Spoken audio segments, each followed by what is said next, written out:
Salam sehat, sahabat sehat semuanya. Kembali lagi bersama saya Eva Tarigan dan senang sekali hari ini Eva masih berada di Institut Jantung Negara Malaysia dan hari ini kita akan tetap mengobrol seputar kesehatan jantung.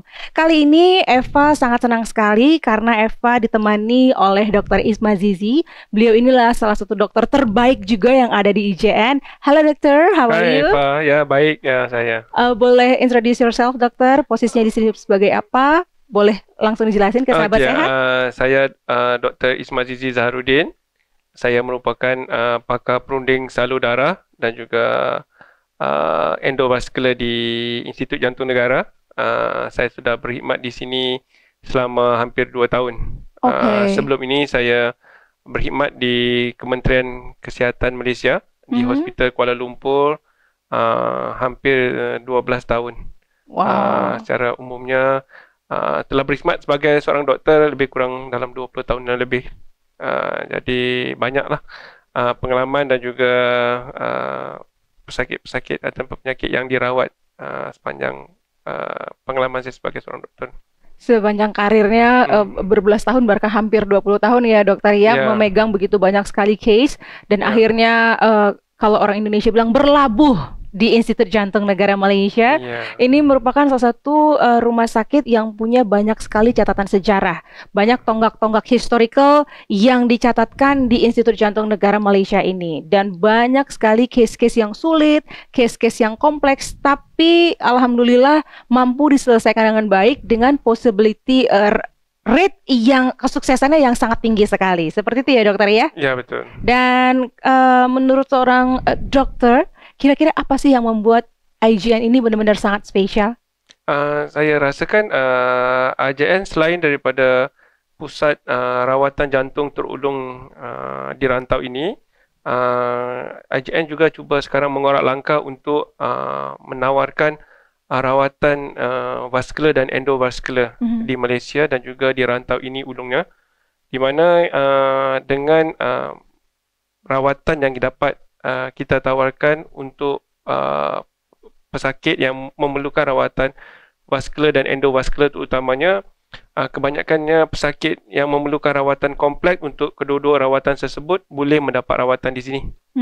Di mana setelah hampir 2 tahun kita di sini sudah sebanyak 800 kes telah dirawat di sini. Dan pesakit-pesakit yang mendapat rawatan di sini bukan saja daripada Malaysia. Kebanyakan pesakit ada juga yang saya mendapat rujukan daripada serantau, daripada Indonesia, Singapura dan juga Borneo. Jadi saya rasa ini adalah merupakan salah satu titik penting bagi IJN di mana kita dapat menawarkan rawatan ataupun perkhidmatan endovaskular kompleks kepada pesakit-pesakit vaskular yang memerlukan rawatan ini. Dan kalau banyak sekali orang-orang di luar, terutama di Indonesia dan bahkan di negara tetangga, tahu bahwa IJN ini banyak menerima seperti yang kita bilang di awal, case-case yang kompleks, case-case yang luar biasa tingkat kesulitannya. Nah, untuk seorang dokter sendiri, case-case yang kompleks, yang sulit, yang pernah atau mungkin sedang dipegang ini case apa saja? Okey, ini adalah salah satu contoh pesakit yang telah mendapat rawatan di Institut Jantung Negara IJN ya. Telah dirujuk di hospital-hospital lain, tetapi disebabkan oleh masalah yang dialami oleh pesakit, rawatan untuk surgery tidak dapat ditawarkan kepada pesakit dan pesakit mempunyai hanya IJN sebagai salah satu pilihan untuk merawat, untuk mendapat rawatan. Pesakit ini berumur 66 tahun, mempunyai masalah lemah jantung, darah tinggi, kencing manis dan juga mempunyai salur darahnya yang tersumbat yang perlu dirawat secara konservatif. Apa yang mempunyai masalah kepada pesakit ini, ia mempunyai masalah pembengkakan kepada salur darah arch aorta di bahagian atas ya. Di sini daripada CT scan ini kita boleh lihat di mana pembengkakan pada salur darah agungnya di bahagian arch aorta. Pembengkakan di sini menyebabkan pesakit datang dengan chest pain ya. Chest pain dan juga permasalahan batuk berterusan. Ya. Di mana pesakit memerlukan dua kita katakan two stage procedure, di mana kita perlu memindahkan salur darah di bahagian leher, di mana kita memerlukan membuat debranching procedure, di mana 3 salur darah di bahagian arch akan digabungkan menjadi satu. Dan untuk peringkat pertama, dan peringkat kedua kita akan melakukan rawatan stent, dan juga akan diletakkan stent tambahan untuk menutup keseluruhan salur darah yang bengkak itu. Sekarang kita boleh lihat setelah meneliti CT scan preoperatifnya, sekarang kita boleh lihat, maaf gambarnya ambil kabur, sebenarnya kini kita boleh lihat salur darah agungnya telah dicantumnya di sini ya. Berbanding sepatutnya di sini kita ada 3, ini ia telah menjadi 1 daripada 3. Boleh nampak ini klipnya di sini, 1, 2, 3 telah menjadi 1. Di mana di sini imejnya tidak kelihatan sangat jelas. Sepatutnya di sini dia ada huge aneurysmnya di sini. Ya, seperti yang kita lihatkan tadi. Kemudian kita boleh lihat wire-nya telah diintroduce dalam salur darah, kerana wire ini digunakan untuk deploykan dia punya main stem ya, main stent. Dan di sini kita akan ada satu lagi stent yang akan masuk untuk membekalkan, pemastikan yang salur darah ini masih lagi pattern, masih lagi okey ya. Dan kemudian kita dapat lihat ya stent utamanya telah deploy ya, telah deploy. Kemudian kita mendeploykan stent keduanya di sini ya. Di sini kita boleh lihat. Kemudian kita tambahkan stent ketiga ya, untuk memastikan coveragenya cukup untuk prosedur ini. Dan setelah itu kita menambahkan stent di bahagian keempat untuk memastikan salur darah yang membekalkan kepada anggota-anggota penting yang saya sebutkan tadi. Ya, ini adalah ya, kita boleh lihat salur darahnya telah aneurism yang pembengkakannya tadi telah di-cover oleh stent ini ya. Dan ini adalah bagaimana ya terlihat dengan angiographic image. Ini adalah stent, kesemuanya stent yang telah deploy. Sakit telah pulang ke rumah pada hari ke-3 selepas rawatan. Kalau dibandingkan untuk pesakit yang menjalani pembedahan buka, saya rasakan mungkin pesakit perlu duduk di ICU dalam lingkungan jangka masa 5 ke 7 hari. Saya akan kongsikan dengan Eva rawatan susulan CT scan setelah setahun pesakit dirawat ya. Dan kita dapat lihat ya. Ini adalah stent pertama yang kita letakkan tadi. Dan stent ini kita dapat lihat aneurismnya telah dapat di-exclude ya, telah hilang sepenuhnya. Ini adalah dapat lihat pengaliran darah dalam stent. Dan ini adalah stent yang kita kurangkan sikit. Kita dapat lihat ini adalah stent yang membekalkan salur darah kepada otak kanan. Dan ini adalah sambungan yang diberikan kepada otak kiri.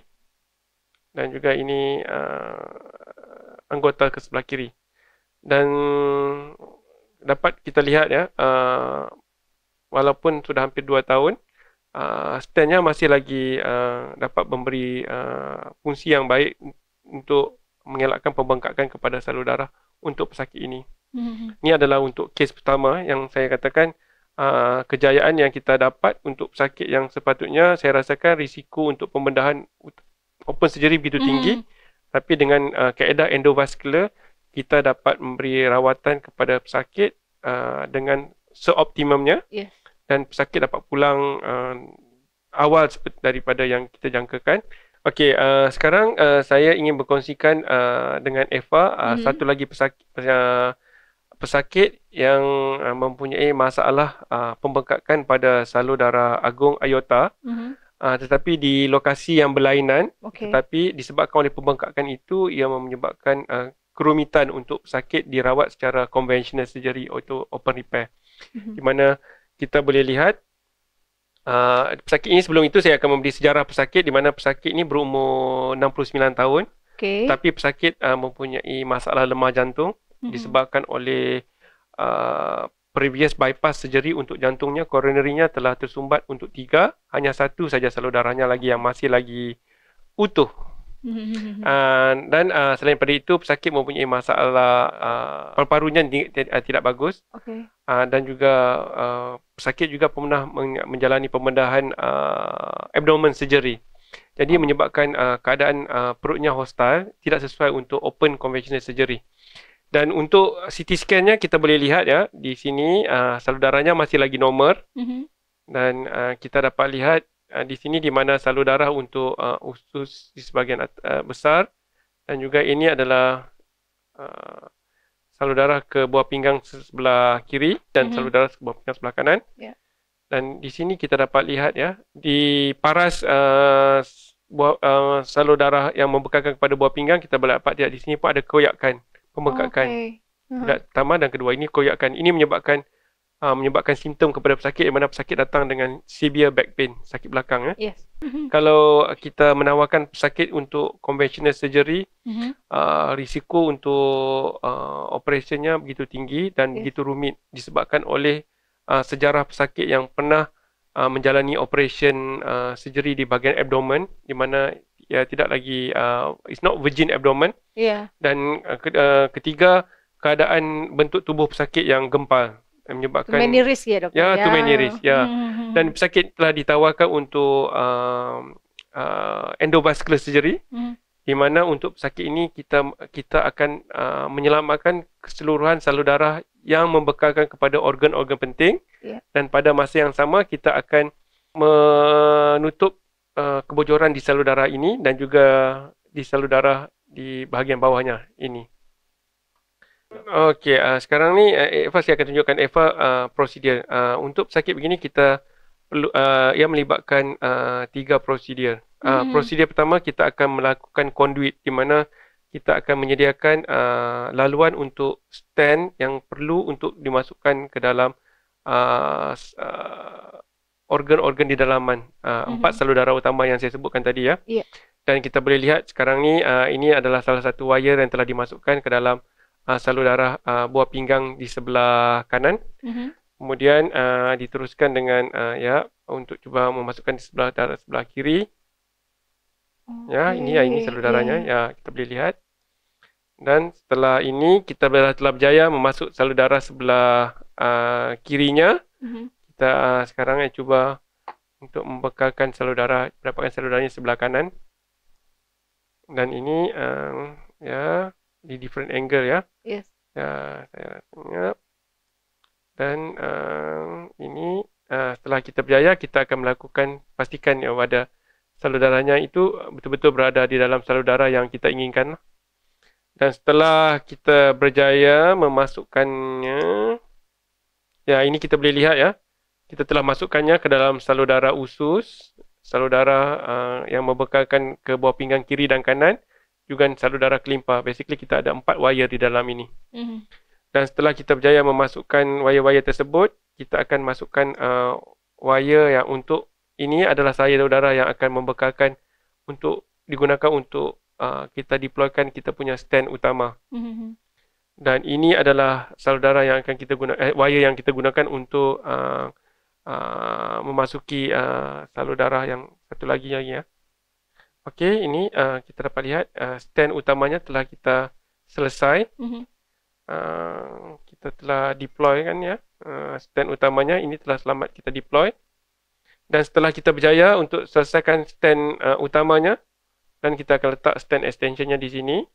Dan kemudiannya kita akan mendeploy satu stand ya untuk di bahagian yang membekalkan salur darah di bahagian organ. Image terakhir setelah kita berjaya untuk ini yang kelihatan ya. Ini kita dapat lihat. Nampak ya? Ini stand utamanya. Ini stand utama daripada atas bahagian torasik hingga ke komponen bawahnya. Ini this one thoracic. This one is bahagian abdomen. Ini adalah stand lain yang telah kita berjaya. So secara umumnya ini operasi ini mengambil masa dalam masa 4 jam ya. 4 jam dan pesakit hanya setelah operation ini berjaya, pesakit hanya perlu duduk di ICU dalam masa hanya overnight dan dipindahkan ke ward biasa keesokan harinya. Dan ini adalah merupakan pesakit pertama yang mendapatkan rawatan di Institut Jantung Negara setelah Institut Jantung Negara menawarkan rawatan khidmat vaskular, ya. Dan sekarang ini saya akan tunjukkan CT scan follow up untuk pesakit ini, follow up CT scan, ya. Okay, ini adalah CT scan follow up setelah hampir 2 tahun, ya, pesakit selepas rawatan. Pesakit hanya menginap di hospital 3 hari, dapat dibenarkan pulang setelah 3 hari selepas pada operation. Secepat itu, dokter? Ya. Because all this surgery is scarless. So tidak ada parut, jadi yang kurang memberikan kesan kepada pesakit. Dan kita dapat lihat, kalau Eva dapat lihat di sini, ya, ini adalah stand yang kita pasang, ya, untuk ini adalah buah pinggang sebelah kanan, buah pinggang sebelah kiri. Ini adalah usus atas, usus bawah. Dan kita dapat lihat pembekakan salur darahnya telah hilang sepenuhnya. Dan ini adalah keadaan stand, ya, selepas kita bekalkan, ya. Ya, ini, ya. Nampak. Yes. Ya. Ya. So, ini adalah salah satu rawatan yang saya rasakan kompleks untuk pesakit. Dan boleh saya katakan untuk rawatan ini ia hanya di Malaysia ini hanya dilakukan di Institut Jantung Negara. Ya. Okey, untuk kes yang terakhir adalah kes yang melibatkan pesakit yang datang dengan masalah. Seperti biasa, kita berada di Institut Jantung Negara, kebanyakan pesakit sini adalah jantung adalah merupakan masalah utama. Dan selain itu, pesakit juga mempunyai masalah lemah jantung, jantung yang tersumbat, dan juga masalah kedua-dua kaki pesakit mempunyai ulcer kudis, ya, yang tak dapat dirawat disebabkan oleh masalah salur darah yang membekalkan kepada kedua-dua belah kaki itu tersumbat. Kita boleh lihat di sini, ya, di sini kita dapat lihat, ya, salur darahnya sudah ada bermasalah, mana banyak debris, ya. Dan di peringkat akhirnya kita dapat lihat salur darah makin mengecil dan seterusnya hampir tersumbat, ya. Dan apa yang saya rancangkan untuk pesakit ini, saya akan reconstruct the aorta menggunakan teknik endovascular, ya. Dan salah satu benefit untuk pesakit ini, saya menggunakan oksigen, carbon dioxide. Ini saya tunjukkan di mana, ya, kita menggunakan carbon dioxide. Ini adalah CO2 sebagai kontras medias. So kita menggunakan CO2 sebagai kontras medias. Dan kita akan seperti biasa, wire yang utamanya telah dapat pun kita lepas kawasan yang sempit. Sekarang kita dapat lihat wire kedua. Saya cuba untuk melepaskan kawasan penyempitan, kawasan yang sempit, ya. Kemudian setelah berjaya, masih lagi sukar untuk ni, dan finally kita berjaya untuk lepaskan wirenya. Dan kita buat lagi angiogram untuk pastikan kedua-dua wire berada dalam salur darah, dalam lumen salur darah, ya. Dan kita seterusnya ballooning at the distal aorta, dan kita dapat lihat, ya, ada area yang masih lagi bermasalah walaupun kita dapat membuka kawasan yang sempit. Kemudian kita seterusnya melakukan, ya, kita telah deploy stand utamanya.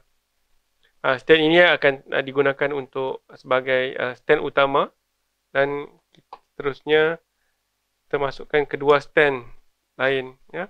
Ada 2 stand lagi untuk di dalam salur darah yang membekalkan ke anggota kiri dan kanan. Dan di peringkat akhirnya kita dapat lihat, ya, image seterusnya ini, ya, ini kita dapat lihat, ya, setelah kita deploy, kita telah berjaya reconstruct aorta completely. Ini gambarnya. Dan so kedua-dua salur darah telah mendapat salur darah daripada salur darah utama, dan ini adalah penyempitan sebelum ini kita dapat lihat ya, telah dirawat di situ.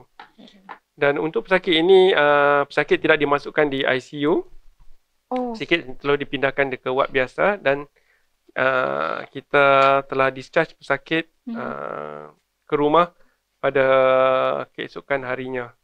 So pesakit hanya berada di hospital selama 2 hari untuk persediaan dan juga sewaktu pembedahan.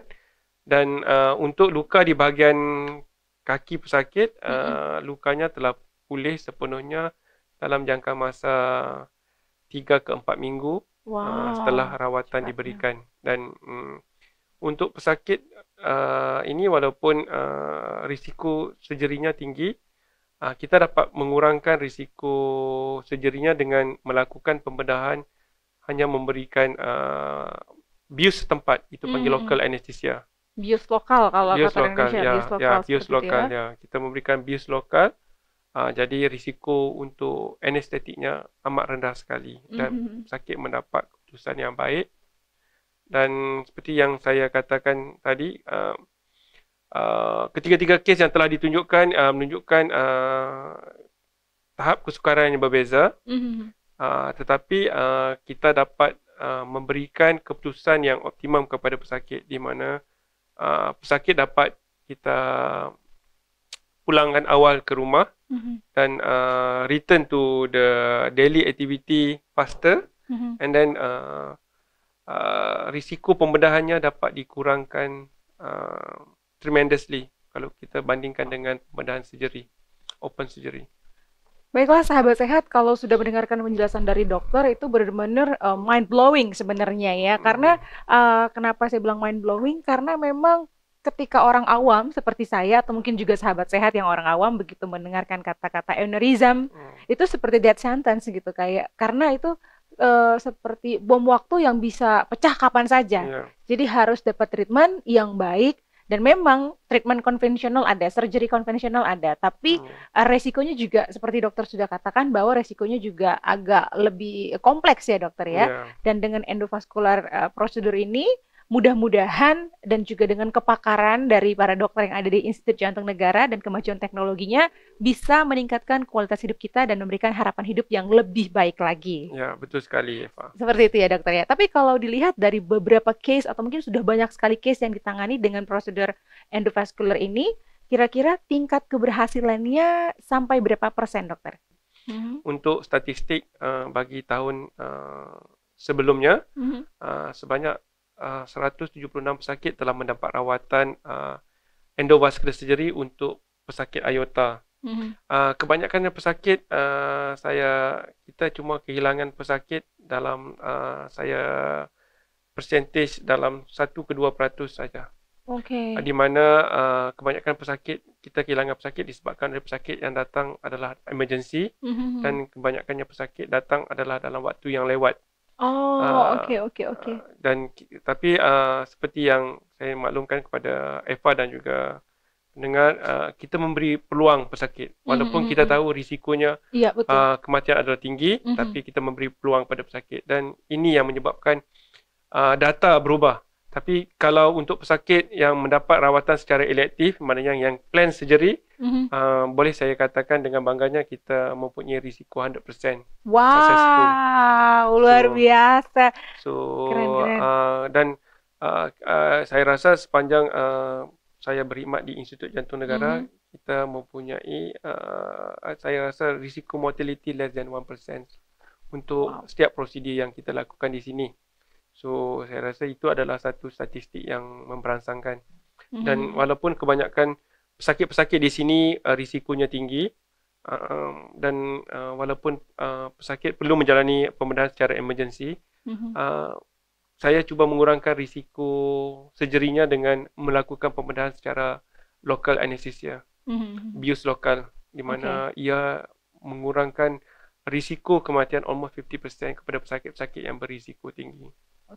Dan dokter, sebelum kita mengakhiri bincang-bincang kita, sebelum kita mengakhiri talk show kita, mungkin boleh berikan sedikit closing statement untuk memberikan encourage sahabat sehat untuk boleh melakukan surgery ini atau prosedur ini, karena kan banyak orang yang masih lebih takut gitu untuk melakukan prosedur daripada tidak melakukan sama sekali. Mungkin boleh memberikan closing statement-nya, dokter, silakan. Untuk sahabat sihat, saya ingin menyarankan, walaupun seperti yang Eva cakapkan tadi, untuk pesakit-pesakit vaskular, terutamanya pesakit aneurism ataupun pesakit-pesakit menyebabkan salur darah agung ataupun salur darah peripheral venous disease, kebanyakan pesakit-pesakit ini risiko pembedahan adalah rendah amat sekali disebabkan oleh kemajuan teknologi dengan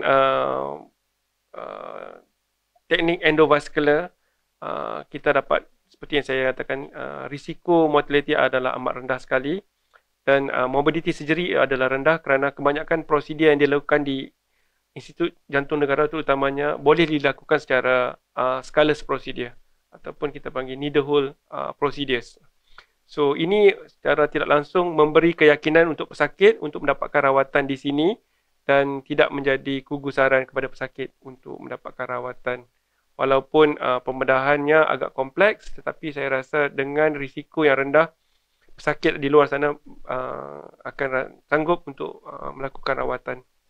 Dokter. Baik, dokter, terima kasih sekali untuk waktunya, terima kasih untuk edukasinya, informasinya benar-benar luar biasa. Mudah-mudahan obrolan kita ini bisa menjadi penyemangat untuk sahabat sehat sekalian yang mungkin saat ini sedang sakit atau mungkin orang-orang yang terkasih saat ini juga sedang mengalami penyakit yang sama. Kalau ingin berkonsultasi, silakan saja boleh cek terlebih dahulu ke www.ign.my